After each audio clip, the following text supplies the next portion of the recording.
Welcome to This Week in East Brunswick. This week, the community celebrated Bowne Munro School's 40th anniversary with a program called Then and Now. It featured former students who are now parents of students at the school.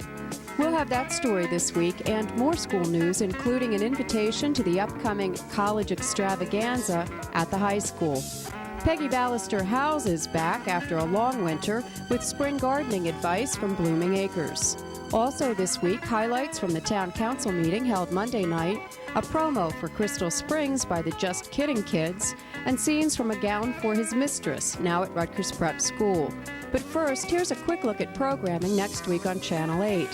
Get in shape for the swim season Monday morning at 10 with Lenore Kulik. That's on Look Great, Feel Great. At 10:30, Chris Lott reads stories about monsters to preschoolers on Stories from the Library. Tuesday night's lineup includes Just Kidding at 7, You and Your Money with a discussion on investing profitably with mutual funds at 7:30, and Exercise the Right Choice at 8. Judith Levline visits the East Brunswick home of the king of baseball memorabilia, George Danton. The Middle States Association report on East Brunswick High School is the focus of this month's Spotlight on Education. That's Wednesday night at 7:30. At 8 o'clock, Teen TV features excerpts from the high school senior variety show and tips on how to shoot pool. Look for a new edition of This Week in East Brunswick at 7 Thursday night, and for additional programming information on the Community Bulletin Board. This week, Bowne Munro Elementary School celebrated its 40th anniversary with present students, their parents, and former students and faculty. Amy Fisher spoke with Principal Laura McMillan.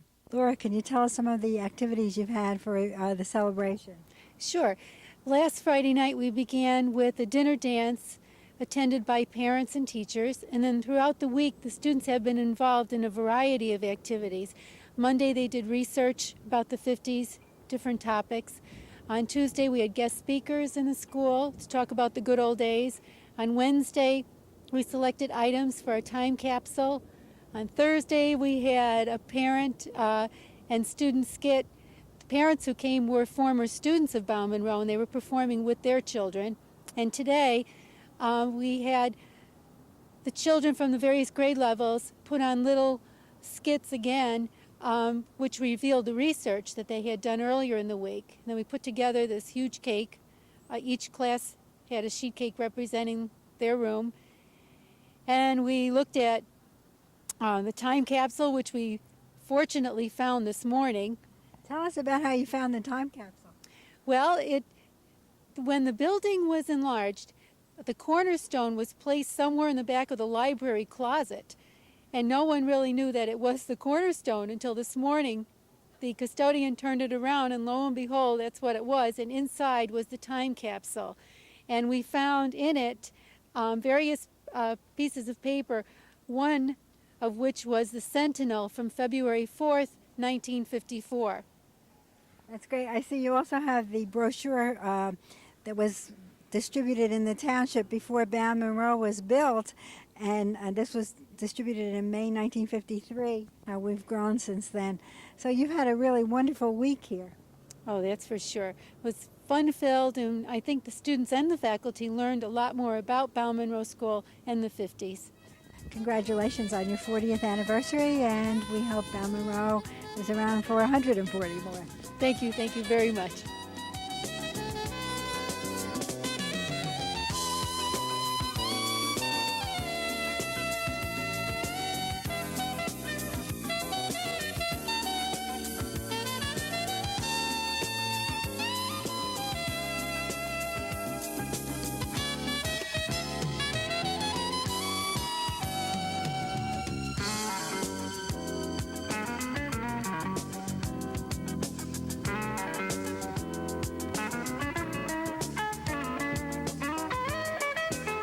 And now I know you're really going to enjoy what we have next. We've solicited the help of some local teenagers to put together a rap video about Crystal Springs. And tonight, we're unveiling it right here for you. You'll be the first to see this hip-hop look at Crystal Springs.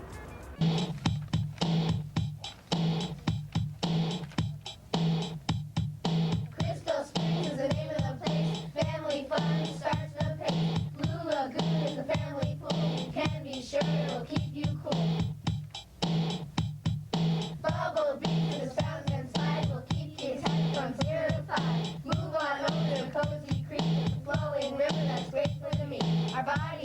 will make you quiver. Splash legs will really deliver.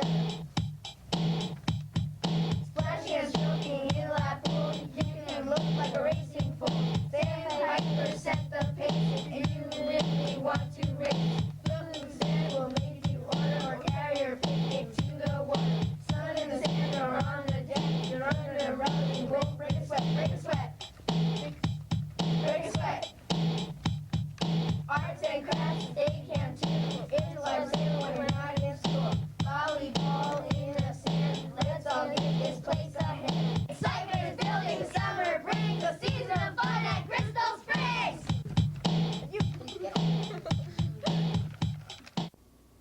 Hi, I'm Amy Fisher, and I'm at the high school with Kurt Lippincott, the college counselor, who is planning a big event. Kurt, you're planning the college extravaganza, which you hold every 2 years. Could you tell us, well, first of all, when it will take place and some of the activities that will happen? It's going to be May 2nd and 3rd, and this is, we've had about 10 or 15 of them by now, and it's developed to be quite a tradition.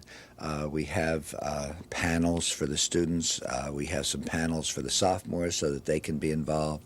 The college representatives have an opportunity to visit our classrooms and interact with our teachers and counselors from the nearby schools. And we have a college night on the second night and invite other schools in to visit with the college representatives. Plus, we entertain them at a banquet. And one of the real highlights is that many of our parents in the community will have the college representatives as guests for dinner on the second night prior to the college night. And they get to know what nice people we have in East Brunswick. How many colleges will be represented? We're expecting 42 right now. The evening of the college fair, is anyone permitted to attend that? Absolutely. The college representatives are always glad to interact with anybody who might have some interest in their schools. And what time will that be? 7:30. Running with that, we'll also have an overall college program talking about the college process, but everybody won't be tied up at the same time, so they'll be able to go to both things. So that'll be 7:30 on May the 3rd. Correct. Thank you very much. Council members passed the 1994 municipal budget at Monday night's Township Council action meeting.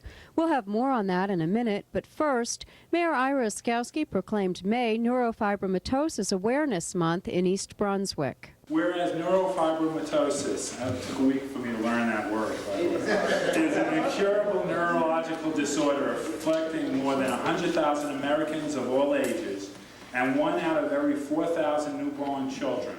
And whereas while neurofibromatosis is a genetic disorder and appears to be caused by mutation of the genes, it is not detectable in any prenatal testing available today. And whereas it is estimated that there are over 2,000 families in New Jersey who have someone in their family affected by this disorder. And whereas symptoms of NF usually appear in childhood or in adolescence, but have been known to occur in adults as old as 50, causing external skin tumors, severe curvature of the spine, enlargement and deformation of bones, deafness, blindness, paralysis, and death. And whereas although the medical community, science community is beginning to make advances on this disorder, much about it still remains a mystery. And whereas a major concern of the New Jersey Neurofibromatosis chapter are to provide education, support, and medical knowledge to its members, various fundraising events, and eventually to understand the causes of this disease, its cure, and the means of its prevention and control. Now therefore be proclaimed that I, Ira Oskowski, Mayor of the Township of East Brunswick, do hereby join Governor Christy Todd Whitman in proclaiming May 1994 as Neurofibromatosis Awareness Month. The mayor also proclaimed the week of May 1st through 8th Youth Week and National Drinking Water Week. Whereas the Benevolent and Protective Order of Elks has designated the week beginning May 1st as Youth Week to honor America's junior citizens for their accomplishment and to give fitting recognition of their service to community, state, and nation. And whereas the East Brunswick BPOE Lodge number 2370 will sponsor an observance during the week in tribute to the junior citizens of this community. And whereas no event could be more deserving about support and participation than one dedicated to these young people who represent the nation's greatest resources and who in the years ahead will assume the responsibilities of the advancement of our free society. And whereas our youth need the guidance, inspiration, and encouragement which we alone can give in order to develop those qualities of character essential for future leadership and go forth to serve America. Whereas to achieve this worthy objective, we should demonstrate our partnership with you, our understanding of their hopes and aspirations, and a sincere willingness to help prepare them in every way for the responsibilities and opportunities of citizenship. Whereas the East Brunswick Water Utility provides an intricate service to the residents of East Brunswick with safe drinking water, and whereas a supportive and understanding and informed citizenry is vital to the effective operations of the water utility, and whereas the health, safety, and comfort of this community greatly depends on the water utility and its service, and whereas the quality and effectiveness of the lives of the residents of East Brunswick are supported and dependent among the effort and skills of our water utility personnel, and whereas the effectiveness of the quality and dedicated personnel who staff the water utility is materially influenced by the people's attitude and understanding of the importance of the work they perform. Now therefore be proclaimed that I, R. Oskowski, Mayor of the Township of East Brunswick, do hereby proclaim the week of May 1st through May 8th, 1994 as National Drinking Water Week in East Brunswick. Also recognized at Monday's council meeting was resident Joan Yesner for her efforts in raising money for Great Oak Park.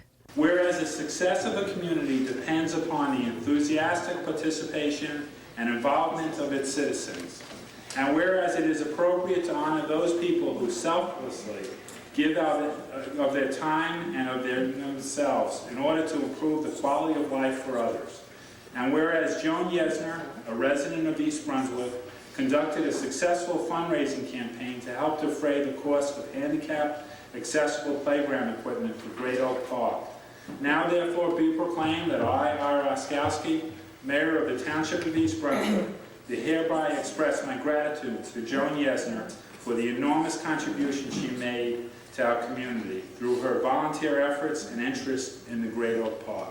An update on the construction of the Crystal Springs Family Aquatic Center was the focus of a presentation made by Judith Lebline, the Director of Recreation, Parks, and Community Services. I'd also like to announce that it is confirmed as of this week that we are completely in the computer age at Crystal Springs. When you come to the park, your family membership card will be read by a computer scanner.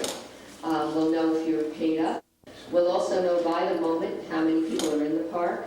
We'll also know with our sophisticated cash register system where our visitors are from. We'll be asking everyone what their zip code is, and we'll be able to keep some very interesting statistics for the council.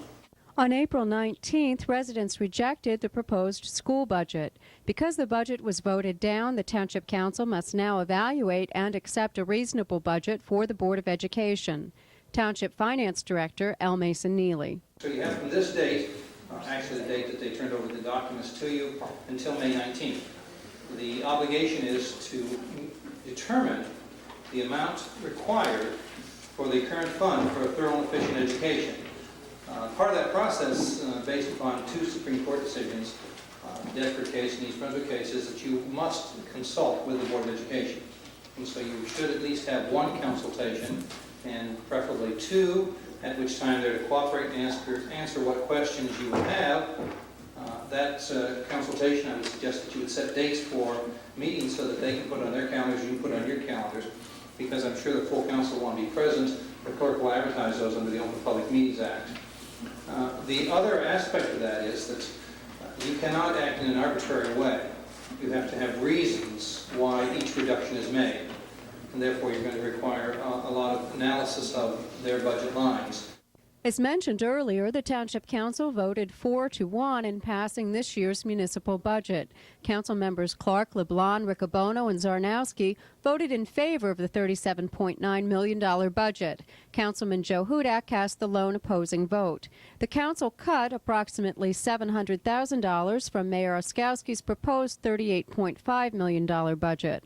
The budget will not increase taxes for residents in 1994. Most council members and the mayor thought that keeping the tax rate stable was an accomplishment.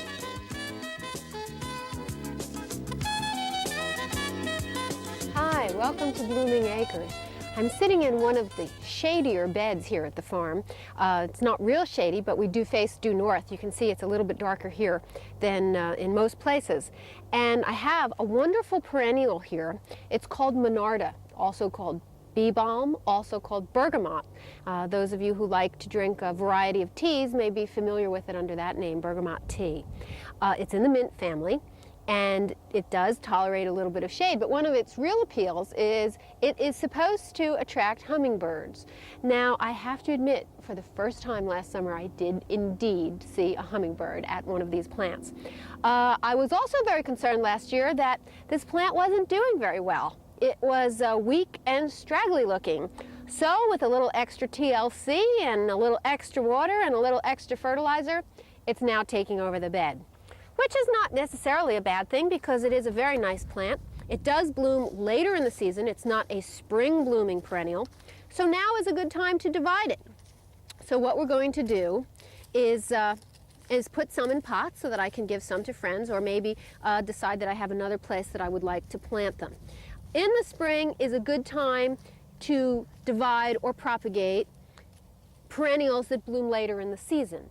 You wouldn't want to be dividing something that blooms very early in the spring because you'll disturb its blooming cycle.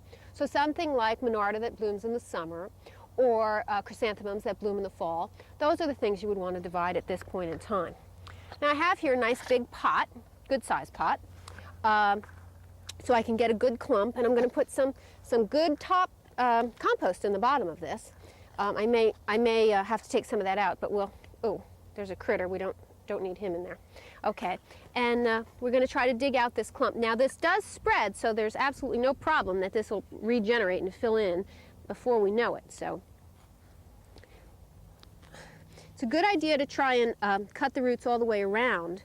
And with some perennials, if they are really large and you want to divide a particular clump, you can do it by using pitchforks. You'd put two pitchforks in the center, pull them apart, and it would actually split the clump. But this clump is within reason, and if we should lose a shoot or two, it's really no big loss, because the plant spreads by sending out roots, and this clump, I'm sure, is quite full.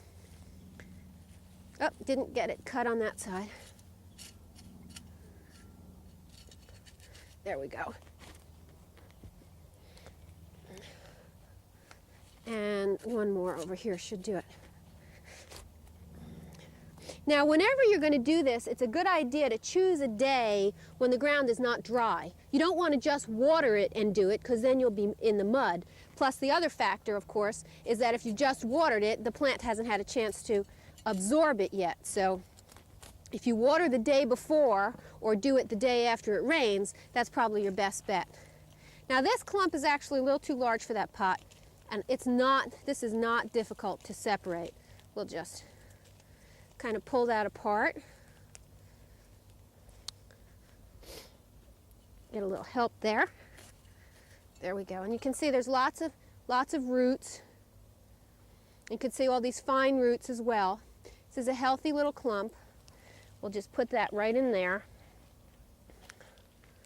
Now the Monarda comes in a variety of colors: white, pale pink, and to kind of all the way up from lilac to sort of a winey red. And they transplant easily and will spread. They get tall, as up to like 3 to 4 feet tall, so you want to use them more in the background than in the front of a perennial garden. Now I will give this a good drink, and we should be all set. I think I might know somebody who'd like this. And we'll see you next week here at Blooming Acres. Thanks for joining us. Bowne Munro Elementary School had a busy week this week. The company of Gis Brocatus, a yeast plant up the street from the school, donated $1,000 to the school for the installation of a sink needed in one of the classrooms. Besides the ribbon cutting and presentation of a cake, the representatives gave the kids a lesson about their product. And then we end up with this. And In our big fermenters, we call it fermenter wort. And that's just a combination of the molasses and the yeast. And then what we do at the end is we separate the yeast from the molasses, and we throw away the molasses that the yeast has already eaten up all the sugar. We call that beer. Just like in the breweries when you're making beer, you throw the yeast away because you need yeast for the manufacturing of beer. We're throwing away the beer and we're keeping the yeast. So it comes out in a liquid form like this. So this is the cream, this is liquid yeast. We do sell this to some of the customers. They want it in the liquid form rather than in the dry form or in the block form like that. So that's what it looks like after it's been separated. So, but now to get back to the real important part of the process, and this is as we talk about yeast and stuff, and we talk about odor, this is really the important part of that. What's inside here is yeast and molasses. It's a little warm. And does anybody have an idea of what's going on inside here, the foam, and why this is blowing up? Inside, it's producing oxygen or some sort of gas. Right, some sort of gas, close. Anybody have a thought, another idea of what kind of gas it might be? All the molasses trying to escape. Close, real close. See it right there? Helium? No, close though, good idea, good idea. I have two guesses, either oxygen, carbon dioxide. Carbon dioxide. Excellent.